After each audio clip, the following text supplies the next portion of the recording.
ఒక గ్రామంలో కళ్యాణి అనే యువతి ఉండేది. చిన్నప్పటి నుంచి దత్తాత్రేయ స్వామి అంటే ఆమెకు ఎనలేని భక్తి. కానీ విధి ఆమెను కఠినంగా పరీక్షించింది. ఒక తీవ్రమైన చర్మ వ్యాధి ఆమెను పట్టుకుంది. ఆ వ్యాధి వల్ల శరీరమంతా పుండ్లు మచ్చలు ఏర్పడ్డాయి. ఊరు వారందరూ ఆమెను దూరం పెట్టారు. బంధువులు కూడా ఆమెను దగ్గరికి రానివ్వలేదు. శారీరక బాధ కంటే మానసిక వేదన ఆమెను బాగా కుంగదీసింది. అలాంటి సమయంలో కళ్యాణి శ్రీ గురు చరిత్ర పారాయణం చేయడం మొదలుపెట్టింది. ఒకరోజు ఆమెకు ఒక అధ్యాయం కంటపడింది.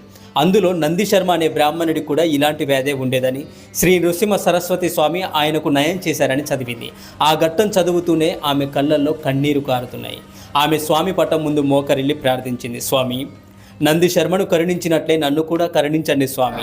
నీ పాదాలే నాకు దిక్కు. ఈ బాధ నుంచి నాకు విముక్తిని కలిగించండి స్వామి అని ప్రార్థించింది. ఆ తర్వాత ఆమె నేరుగా గానుగాపురం బయలుదేరింది. అక్కడే స్వామివారి పాదుకలు. గానుగాపురం చేరుకున్న కళ్యాణి స్వామి పాదుకలను దర్శించుకుంది. అక్కడే ఉండిపోయింది. ఆమె రోజు సూర్యోదయం